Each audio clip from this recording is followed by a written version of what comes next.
지난해 8월 달에 이제 주요 권력기관장들 교체 과정에서 지금 이제 국정원 부분들을 이제 설명을 했었고. 이제 국무위원들 얘기를. 이제는 이제 국무위원들, 특히 이제 이상민과 관련된 부분들인데. 이상민을 이제 그러면. 이상민, 정말 이 경찰 라인을 이제 움직이기도 하고 또 소방청장을 통해서 단전단수. 언론사 단전단수를 지시한 사실이 드러났는데 검찰이 안 움직이고 있어요. 검찰이. 그러니까 그때 그 조선일보에서 보도가 나왔나요? 그 검찰이 국무위원들은 손을 안 댈 것처럼 그런 보도가 나왔지 않습니까? 그렇습니다. 그래서 그런가요? 진짜 손을 안 대고 있습니다, 지금. 근데 제가 근데 이상민을 손을 안 대고 있는 이유는 이 계엄의 그 팔다리를 이제 잘라내는 것만 지금 검찰은 담당하고 계엄의 지휘부, 기획을 했었던 이 두뇌들은 지금 검찰이 수사를 안 하려고 하고 있는 것 같습니다. 그 계엄의 두뇌, 기획을 하는 라인을 수사하다 보면 결국 이상민 행자부 장관은 당연히 그 안에 들어가 있을 거예요. 그런데 그 계엄 기획 수뇌부에 들어가다 보면 검찰 수뇌부도 들어가 있을 거다. 결국 검찰 수뇌부가 계엄에 개입한 사실들을 숨기기 위해서 저는 뭔가 이 검찰과 연결이 되어 있는 이상민 행자부 장관에 대해서 더 깊숙이 수사가 들어가지 못하고 있는 게 아닌가, 그런 이제 의심을 강하게 합니다. 그래서 이제 요 관련해서 이상민 행자부 장관의 계엄 당일 행적을 좀 하나하나씩 볼게요. 먼저 계엄 당일날 이상민이 대통령실에 들어갔을 때 한 7명 전에 8명 정도의 국무위원들이 이미 도착해 있었는데 대통령 집무실에 윤석열과 함께 독대를 했던 사람은 박성재 법무장관과 함께 이상민 장관이 유일합니다. 그러니까 김용현 물론 국방장관까지 포함을 해서요. 이 3인이 제가 볼 때는 계엄의 수뇌부 기획통이 아니었을까 싶고, 박성재 장관은 법무장관은 곧 검찰과 연결이 되는 거죠. 결국 그래서 지금 이상민을 건들지 못하고 있는 게 아닌가 싶어요. 그래서 계엄 당일날 윤석열과 이제 머리를 맞대고 있었던 3인의 이 국무위원들, 그 얘기를 한번 관련된 얘기를 들어보시죠. 피청구인 측에서 먼저 주신문을 하십시오. 네. 맞습니다. 증인은 사전에 대통령이나 국방장관으로부터 비상계엄에 관한 준비나 필요한 조치를 지시받은 적 있습니까? 전혀 없습니다. 네. 증인은 계엄 선포 당일 20시 40분경에 대통령 집무실에 도착하셨죠? 뭐 그 즈음일 겁니다. 증인이 도착했을 때 집무실에 국방장관 그리고 법무부 장관 먼저 도착해 계셨죠? 그렇습니다. 증인이 이렇게 집무실에 도착하고 약 2분 정도 지난 시점에 대통령께서 국무총리도 들어오라고 하지 라고 해서 집무실 옆 대회의실에 있던 국무총리, 통일부 장관이 들어왔고 잠시 뒤에 외교부 장관, 국정원장도 함께 집무실로 들어왔죠. 예, 제가 기억하는 바는 그렇습니다. 자, 보세요. 그 이상민 장관이 좀 늦게 들어왔거든요. 그 흔히 이제 을사육적, 제가 얘기하는 이제 8시 멤버. 그 가운데서 이상민 장관이 한덕수 국무총리보다도 늦게 왔는데, 그 대부분의 국무위원들은 대통령 집무실로 들어가지 못하고 집무실 바깥에 접견실에 있었어요. 그런데 늦게 들어온 이상민 행정부 장관은 접견실이 아니고 바로 집무실에 들어가서 윤석열과 독대를 한 거예요. 근데 독대는 아니죠. 물론 정확하게 얘기하자면 그 윤석열이 있는 집무실에서 함께 모였던 사람이 김용현 국방부 장관, 박성재 법무장관, 이상민 행정부 장관, 이 3인이었던 거예요. 이 3인이 제일 중요한 핵심 역할을 했던 윤석열의 최측근 계엄 참모였어요. 이 당시. 근데 지금 그들에 대해서는 수사는 김용현만 받고 있고, 그렇죠. 박성재하고 이상민은 지금 아무 소식이 수사를 안 하고 있죠. 네. 그런데 이상민이 딱 들어갔는데 길게 얘기 안 했어요. 딱 2분 정도 얘기하고 난 뒤에 한덕수를 이제 들어오라고 얘기를 했던 거죠, 총리를. 그러니까 2분 정도 얘기했던 거 뭐냐면 이들 3인은 이미 공유를 하고 있었던 거예요, 이 거사에 대해서. 더 얘기할 게 없는. 더 얘기할 거 없는 거죠. 그리고 딱 요거 어떻게, 야, 이거는 저 한덕수 총리를 불러들여가지고 설득을 해야 된다. 국무회의 해야 된다. 네. 아니, 국무를 해야 된다는 얘기는 국무회의 나중에 되죠. 네. 아니면 이제 한덕수한테 한번 국무회의 소집을 지시를 했을 수도 있고, 예. 그렇죠. 한덕수가 또 결국 국무회의를 소집할 수 있으니까. 그렇죠. 네. 예. 자, 그래서 제가 볼 때는 요 3인이 중요하다고 보는 거예요. 네. 계엄 당일날 가운데 이상민, 박성재, 김용현. 박성재는 또 검찰 라인이고 검찰 라인. 이상민은 경찰 라인입니다. 네. 검찰 경찰이 있어야 네. 잡아들일 거 아니에요. 그렇죠. 네. 그리고 이상민을 이제 이걸 단전단수까지 지시한 걸 알고도 검찰이 치지 못하는 이유는 이상민은 검찰의 약점을, 검찰의 아킬레스건을 쥐고 있는 거예요. 검찰 니들이 나를 집어넣으면 나도 나만 죽지 않겠다라고 하는 걸로 지금 이 검찰 수사에 좀 버티고 있는 게 아닌가 이렇게 좀 의심이 좀 되죠. 예. 요 다음에는 이제 이상민이 얼마나 중요한 역할을 했는지는 계엄에 실패한 그 다음, 그러니까 계엄 실패한 12월 4일 날 낮에 윤석열과 무려 2차례 통화를 하죠. 예. 그리고 2차례 통화를 한 저녁에 삼청동 안가에서 또 중요한 회동을 하지 않습니까? 증인 2024년 12월 4일 13시 06분경 대통령에게 전화하신 적 있으시죠? 네, 있습니다. 당시에 증인 대통령에게 어떤 이야기 하셨나요? 제가 그때 대통령께 드린 말씀은 대통령님 계엄 해제는 신속히 해제를 정말 잘하신 것 같습니다 라고 말씀을 드렸더니 대통령께서 하시는 말씀이 그래 말이야 그렇지 않아도 좀 전에 서울청장인지 경찰청장인지 하고도 통화를 했는데 신속하게 의원들을 출입을 시켜서 계엄이 빨리 해제되고 그 덕에 유혈 사태, 최악의 경우에 유혈 사태도 일어나지 않고 잘 해결된 것 같다. 그래서 그 서울청장인지 경찰청장인지를 잘했다고 칭찬해 줬다. 이런 취지의 말씀을 하셨습니다. 네. 그리고 같은 날 13시 45분경에 이번에는 대통령이 증인에게 전화하셨죠. 네네. 그때 대통령이 이 비상계엄 선포와 관련된 어떤 소회를 이야기하시면서 했던 이야기 기억나십니까? 그때는 뭐 정확히 기억 안 나는데 그 아까 좀 전에 전화했을 때 하고 비슷한 취지의 말씀을 하셨습니다. 뭐 정말 절박했다. 예, 탄핵 예, 때문에 예. 도저히 어떻게 해볼 도리가 없다 이런 이야기 하셨었죠. 네. 그러면서 뭐 그렇게 말씀하시면서 참 지금 뭐 내란 이야기가 나오고 있는데 참 황당하다. 뭐 이런 말씀도 하셨다는 것 같습니다. 네. 내란 황당하다고. 네. 그러니까 그 계엄의 해제단 당일 그 낮에 윤석열이 전화가 와가지고 그 시기에 뭐 서울청장이나 경찰청장하고 통화를 했는데 뭐 계엄 해제는 참 빨리 잘 한 것 같다. 이렇게 서로 덕담을 주고 받으려고 전화를 했다. 이 얘기 설득력이 있습니까? 전혀 없죠. 전혀 없잖아요. 전혀 없습니다. 네. 네. 그리고 오히려 2차 계엄 얘기했을 가능성이 더 높습니다. 네. 지금까지는 이제 2차 계엄 얘기를 했을 가능성이 더 높다라고 좀 썼는데 제가 볼 때는 저 당시에 현실적으로 2차 계엄을 모의하기는 쉽진 않았을 것 같고 다만 이제 이걸 내란죄로 지금 처벌하겠다라고 하는 이제 움직임들이 감지가 됐잖아요.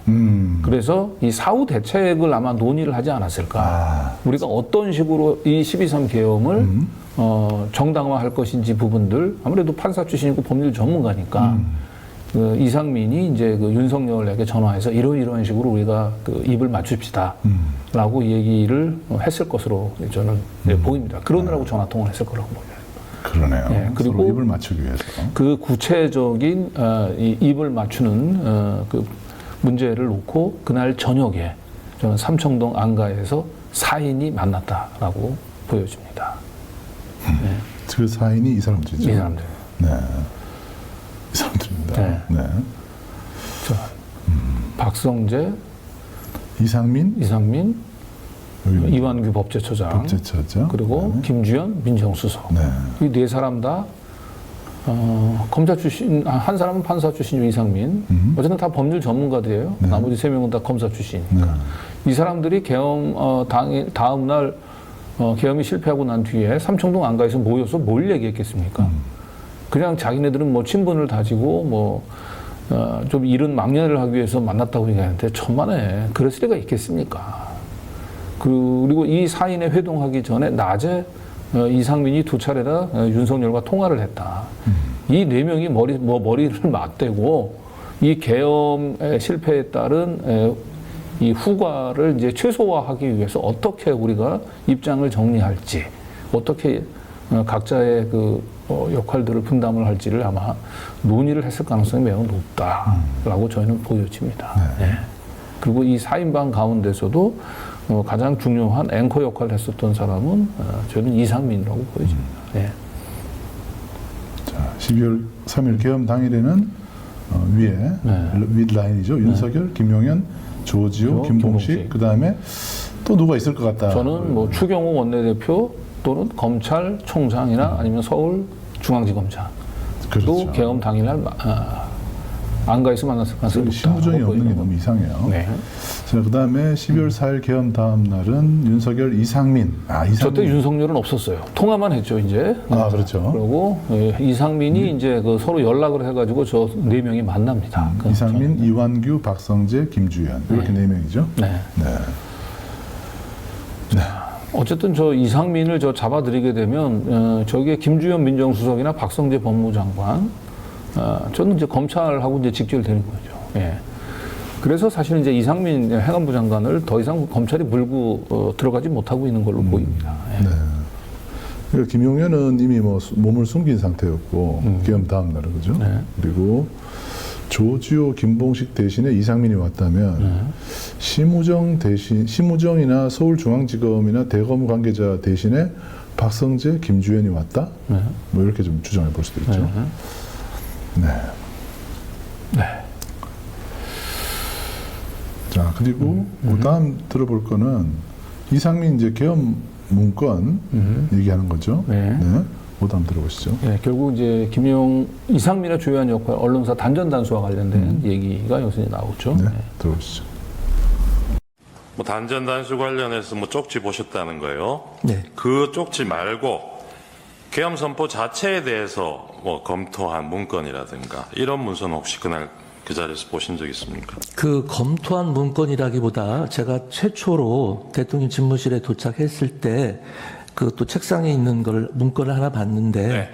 그게 지금 와서 보면 그게 계엄 선포문 아닌가 싶습니다. 이제 비상계엄 이렇게 써 있었고요. 그러면 그날 증인이 보신 문건이라는 게 이 계엄 선포문 지금 말씀하신 거하고 네. 아까 단전 단수 쓰여 있던 그 문건하고 그렇습니다. 또 뭐 있었습니까? 없었습니다. 그렇게만 있었어요? 네. 그 문건 자체는 여러 장이 있었는데요. 네, 알겠습니다. 제가 본 거는 그렇습니다. 지난번에 대통령께서 김용현 말씀하신 증인이 겁니다. 여기 나와서 증언하신 내용 중에 증인 관련된 부분 증인도 들으셨을 거예요. 네, 들었습니다. 행안부 장관한테도 그 문건을 작성해서 줬다고 얘기를 했습니다. 줬다고 이 김용현 증인이 잠깐만요. 얘기한 이 아니 문건이 잠깐만요. 저도 분명히 들었는데요. 네. 저에게 줬다는 진술은 하지 않으셨습니다. 그러면 이 뭐 줬다는 걸 떠나서 네. 이 김용현 증인이 얘기한 문건이 아까 증인이 봤다는 단전 단수 기재되어 있는 그 문건이라고 생각하십니까? 그건 모르겠습니다. 김용현 장관님이 어떤 문건을 작성했는지 제가 알지 못합니다. 전혀. 네. 그때 이상민에게 줬다고 들었던 기억이 나는데 네. 그게 아니라고 그러네요. 네. 그래서 저희가 이제 요 당시 김용현이 그 헌재에 나와가지고 그 계엄 문건 그 관련해서 이제 언급을 다시 한번 찾아봤거든요. 예. 그랬더니 확실하게 줬다는 얘기는 안 했거든요. 안 근데 했더라고요. 맥락상 줬다고. 근데 이제 이상민은 그만큼 그걸 관심을 가지고 봤던 거죠. 예. 관심을 가지고 봤던 거고 예, 여기서 드러나는 걸 보면 김용현은 그렇게 치밀한 사람이 아니에요. 그래서 계엄 전반을 기획을 할 만한 머리를 가진 사람은 아닙니다. 김용현은. 제가 보기엔 실제로 계엄을 기획했던 사람은 이상민과 박성재 그리고 김주현 민정수석 뭐 이런 정도가 실제로 계엄의 기획통이 아닌가 이렇게 생각이 되는데 실제로 김용현은 이상민한테 계엄 문건 단전 단수하는 계엄 문건을 줬다고 얘기를 했는지 좀 한번 직접 한번 들어보시죠. 아까 이 국무위원들 모였을 때 부처별로 그 기재부 장관한테 줬던 것처럼 그런 문건을 하나씩 나눠주셨다고 했는데 총 몇 장이나 준비하셨어요? 제가 정확히 기억은 안 납니다만 대충 아까 말씀드린 대로 하면 3명, 4, 5, 6, 한 6장, 7장 정도 될 것 같습니다. 6, 7장. 아까 행안부 장관, 국정원장 또 어디 있었죠? 국무총리도 있었다 그러셨고. 네. 맞습니까? 외교부 장관. 예, 예. 행안부 장관 혹시 쪽지에 적혀있던 내용 기억나십니까? 아, 그거는 경찰하고 똑같았습니다. 경찰하고 똑같은데. 경찰청장. 예, 청장들한테 준 거랑 알겠습니다. 아니 저건 줬다고 해석하는 게 맞지 않습니까? 예, 물론 줬다고는 명시적으로 얘기는 안 했어요. 그렇기 때문에 이상민은 우길 수 있는 거예요. 줬다고 얘기하지 않았다, 이상민. 그런데 행안부 장관은 문서에 뭐라 적혀 있는지 설명을 했잖아요. 김용현이 저거 굉장히 큰 실언을 한 거예요, 저게. 저 얘기를 하는 순간에 그 눈이 아주 아득해졌을 거예요. 저희도 참 놀라긴 했는데 예. 왜냐하면 최상목 그거 막 접었다 뭐 이런 얘기까지 하고 지금 빠져나가려고 하는 통에 이상민을 콕 집어서 저렇게 얘기를 해버리니까. 근데 이상민은 당장에 이상민은 또 정작 나와서는 나한테 줬다는 얘기 안 했다 이렇게 또 잡아대는 거죠. 자, 그리고 이제 최상목이 이제 받았던 계엄 그 문건 밑에 팔자가 이렇게 써져 있었잖아요. 맞아요. 예. 네. 그러니까 그 관련해서도 이날 물어봤었잖아요. 그러니까 결국 김용현이 실토를 한 거예요. 최상목처럼 한테 준 것처럼 이렇게 대통령이 이 부처 장관들한테 준 지시가 몇 개 더 있었다라고 하는 거죠. 근데 그런 이제 지시사항이 전달된 문건을 전달했던 사람을 한덕수 국무총리한테 줬다고 했고, 이상민 행정안전부 장관, 행안부 장관한테도 줬다고 했고, 조태용 국정원한테도 줬다. 외교부 장관한테도 줬다. 이렇게 지금 얘기를 하고 있는 겁니다. 그러니까 지금 근데 이 계엄 지시 문건 드러난 거는 지금 외교부 장관하고 최상목만 사실 드러난 거고, 그리고 이상민 같은 경우는 그 안에 단전 단수 얘기가 분명히 들어가 있었을 거예요. 근데 자기는 이상민은 뭔가 그 문건을 설핏 보긴 했는데 나한테 주려고 했던 문건을 보긴 봤지만 내가 전달받지는 않았고 그 문건 안에 단전 단수와 관련된 내용은 뭐 있지는 않았다. 이렇게 지금 이제 발뺌을 하고 있는 거죠. 그런데 이 소방청장이 그날 당일날 이상민 장관으로부터 직접 단전 단수 지시를 받았다라고 이미 다 실토가 했어요. 빼나갈 수. 빠질 수가 없는데 중요한 건 검찰이 수사를 안 하고 있는 거예요, 지금. 그게 이상해요. 그게 좀 이상합니다. 그게 매우 이상하고요. 그리고 또 한 가지 여기서 이제 언급할 것은 이 조태용 국정원한테도 뭔가 지시 문건이 갔다고 얘기하잖아요. 그죠? 조태용 국정원한테 가진 지시 문건이 제가 볼 때는 홍장원 차장한테 했던 그 지시 내용이 들어가 있었을 거라고 봅니다. 체포. 네. 그런데 조태용 국정원장은 그걸 보고 난 이거 못한다고는 안 했을 거고 이건 대통령이 직접 홍장원 차장 설득해 주셔야 될 것 같습니다. 라고 하는 말로 좀 빠져나갔다라고 보이고. 그리고 뭔가 한덕수한테도 뭔가 지시한 내용이 있는데 한덕수는 지금 뭐 그냥 자기 뒷주머니에 집에 와 보니까 그게 어떻게 들어갔는지 모르는데 뭔가 문건이 있더라 이렇게 지금 얘기를 하고 있는 상황이죠. 그 종이가 한덕수 종이는 발 달린 종이에요. 지가 알아서 주머니 속에 들어가는 종이고 이상민은 눈이 정말 밝은 사람이에요. 그죠? 멀리 있는 글씨를 그냥 단전단수를 읽어낼 수 있는. 하여튼 저런 말도 안 되는 거짓말을 자꾸 하는 겁니다. 자, 어쨌든 지금 보시면 알겠지만 그 계엄 당일날 그 8시에 모였었던 이 국무위원들 그 사람들은 내란 중요 임무 종사자고 전부 윤석열로부터 계엄 지시 문건을 받은 사람들이고 그 중에 특히 이제 이상민 행자부 장관 같은 경우는 계엄이 선포되고 난 뒤에 다시 서울에 있는 자기 집무실로 돌아가서 거기서 이제 단수 지시를 하는데 그리고 그 국회 출입 통제 지시하고 그리고 정치인 체포 지시 뭐 이런 중요 임무 종사했을 걸로 가장 의심이 되는 인물인데 이 과정에서 가장 중요한 이상민의 부관 역할을 했던 사람이 지금 박현수 당시 경찰청 경찰국장이죠. 행안부 경찰국장. 근데 이 박현수가 지금 이제 서울경찰청장이 지금 돼 있는 거죠. 자, 그 내용도 같이 한번 들어보시죠. 그러니까 이제 내란 중요 임무 종사를 했던 이상민이 계엄 선포 당일, 계엄 선포가 된 다음 날까지 봤죠. 계엄 선포된 당일날 윤석열이 계엄을 선포하고 그 담화문을 발표하고 난 뒤에 자기 집무실로 들어와서 어떤 일을 했는지 그걸 한번 다시 보시죠. 들어보시죠. 증인 이날 대통령실에서 그 대통령 대국민 다 아마 보고 다른 국무위원들은 뭐 10시 40분, 50분 이 무렵에 자리를 떠서 자기 부처로 돌아갔는데 증인은 용산에서 출발한 시간을 23시 10분경이라고 그러셨어요. 다른 분들보다 좀 늦어진 이유가 뭡니까? 다른 분들보다 늦은 것은 전혀 아니고요. 이제 국무회의가 끝난 다음에 다들 사실 망연자실한 상태에서 3~3호 흩어져서 나가기 시작했고요. 저도 다른 국무위원들과 같이 나왔습니다. 네, 알겠습니다. 그래서 집무실에 도착하신 게 11시 반경이죠? 네, 11시 반. 간부회의는 12시에 시작됐고요. 예. 그 30분 동안 뭐 하셨습니까? 아까 말씀드린 바와 같이 이제 경찰청장, 소방청장과 네, 통화도 그때 하셨다는 했고요. 거군요. 네, 그렇습니다. 네, 알겠습니다. 아까 그 간부회의에서 경찰국장이 보고했다 그랬나요? 지금 네. 국회의원들 뭐 출입 통제 안 하고 있다고? 네, 출입을 하고 있다고 그랬습니다. 출입하고 있다고 그랬죠? 네네. 근데 나중에 실제 상황하고 비교해 보니까 이 보고가 맞던가요? 나중에 실제 다 출입이 됐으니까 경찰에서 190명이 출입이- 모인 것 아니겠습니까? 경찰에서 전면 통제하다가 일시 출입 허용했던 시간이 23시 07분부터 23시 36분이고요. 네. 포고령 발령되고 나서는 23시 36분부터 다시 전면 통제했습니다. 그러니까 증인이 간부회의 시작한 12시 이 무렵에는 다시 전면 통제하고 있던 시점이에요.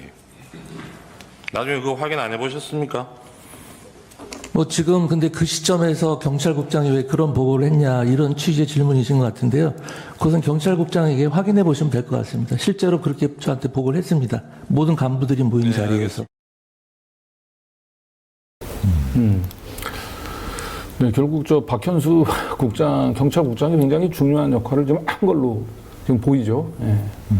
그러니까 이제 저기서는 이제 박현수가 뭐 이제 그 거짓말을 지금 한 거, 의혹까지 지금 일고 있거든요. 그러니까, 이상민이 그 다른 국무위원들보다도 늦게 나갔잖아요.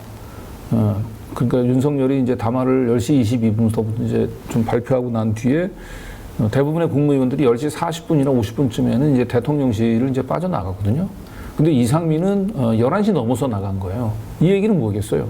다른 국무위원들보다 이상민은 좀 더 늦게까지 남아서 윤석열하고 뭔가 특별한 얘기를 더 했을 거로 보이고, 그리고 이상민이 이제 11시 반에 서울 집무실로 돌아가고 난 뒤에 어떤 변화가 있었냐면 그 직전까지는 국회에서 의원들까지 출입을 통제하지는 않았단 말이에요.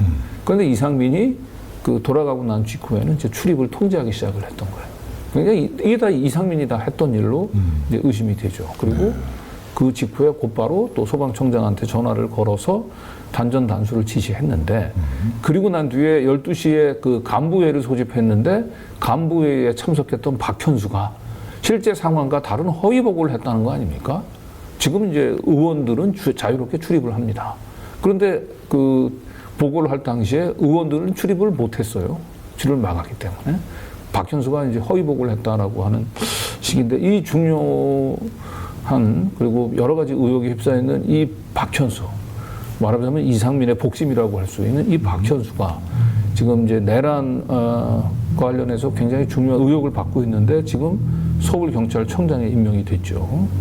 그래서 지금은 이걸 이제 누구보다도 이 박현수를 지금 서울청장에 박은 거는 조기 대선 내란 알박기다.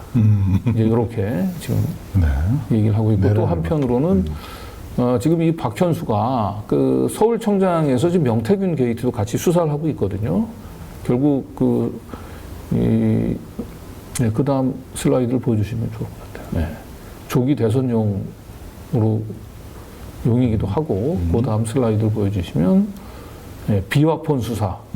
하고 그 다음에 명태균 게이트, 요 두 수사를 이제 지휘하게 되거든요.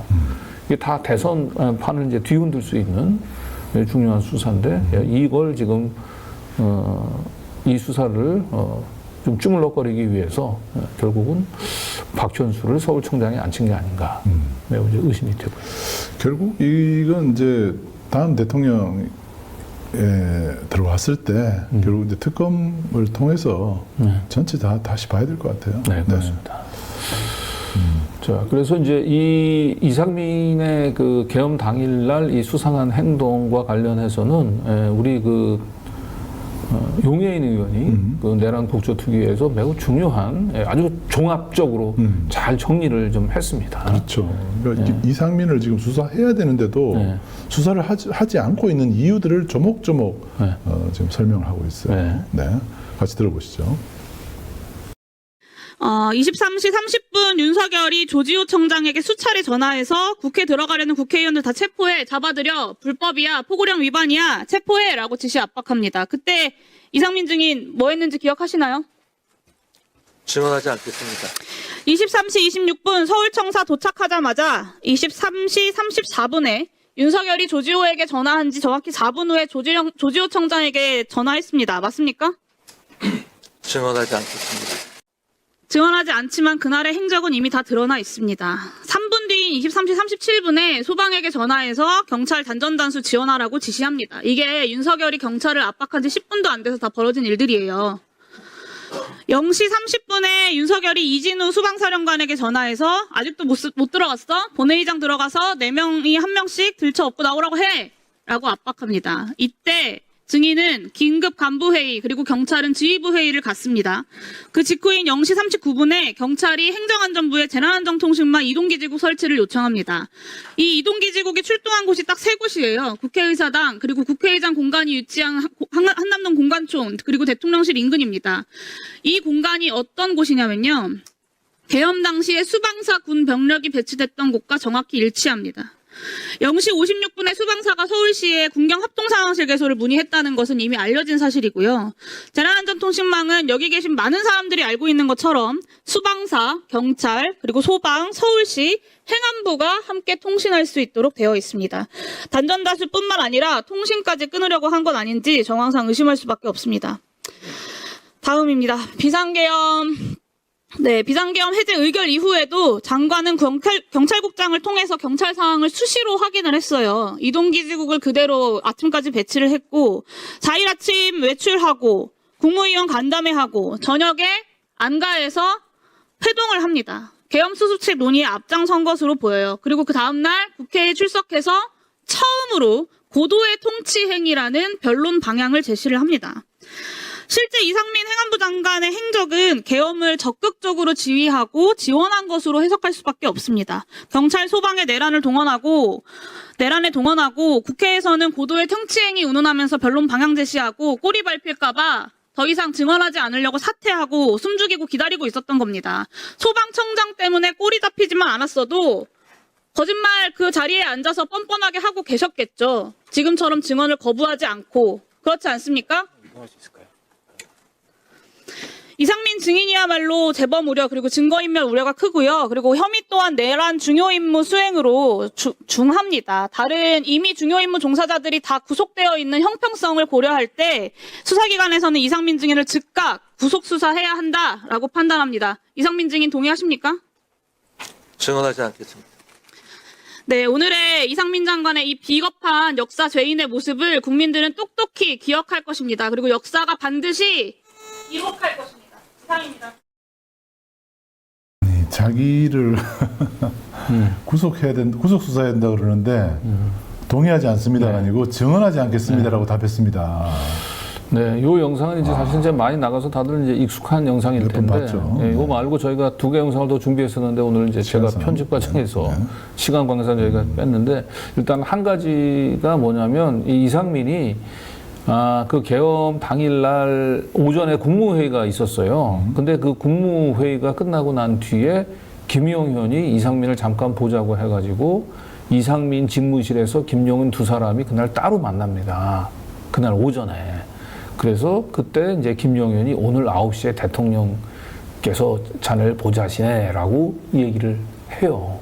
그만큼 이제 그날 오전서부터 이상민은 이제 그 거사에 대해서 얘기를 들었던 것이고요. 그리고 이 또 한 가지는 뭐냐면 단전 단수 지시와 관련한 것을 경찰에서 사실은 먼저 밝혀내거든요. 이상민에 대해서. 그런데 그 검찰이 그 윤석열을 이제 그 내란죄로 기소하기 하루 전인가 이틀 전에 이상민을 갑자기 부릅니다. 그래서 불러가지고 이 단전 단수와 관련된 부분을 윤석열의 공소 사실에 포함을 시켜요. 윤석열이 이러한 단전다수 지시를 했다는 사실을 공소사실에 포함시키는데 중요한 건 이상민을 사법 처리를 안 했어요. 예. 그러니까 이게 저는 노골적으로 사실상 검찰이 이상민을 지금 방금 전에 용해인 의원이 얘기하는 것도 보시면 알겠지만 이상민은 정말 다른 어떤 사람들보다도 김용현의 거의 버금가는 내란 중요임무에 종사하는 사람이거든요. 그렇죠. 근데 여기를 지금 안 집어넣고 있어요. 검찰이 의도적으로 지금 봐주기 수사를 하고 있는 건데 그 이유는 제가 볼 땐 윤석열은 너무 검찰 수뇌부들하고 밀접히 움직입니다. 그래서 그리고 이상민을 치다 보면 검찰 수뇌부의 내란 개입 사실도 드러나기 때문에 지금 검찰이 이상민은 아예 수사 대상에 포함시키지 않기 위해서 지금 안간힘을 쓰고 있는 걸로 보이고 지금 이제 오늘 또 방송에서 가장 중요한 건 뭐냐면 결국 이제 윤석열이 이제 그 파면 결정이 되면 이제 5월 장미 대선이 치러질 텐데 이 대선 기간 중에 주요한 권력 기관들은 전부 다 내란 세력들, 내란 가담 세력들이 그대로 쥐고 있다. 검찰 지금 하나도 안 다쳐졌잖아요. 네. 그대로 갑니다. 그리고 경찰. 이상민의 꼬봉 역할을 했었던 박현수가 서울청장을 맡고 있는 거예요. 그대로 가고요. 그 다음에 국정원도 지금 하나도 다치지 않았잖아요. 김건희가 꽂아 나왔던 김상민도 그대로 국정원에 그대로 지금 있고. 그리고 뭐 최상목이 사실상 이제 대통령으로서 최고 지금 국정 책임자가 된 상태에서 지금 대선을 치르는 상황이다.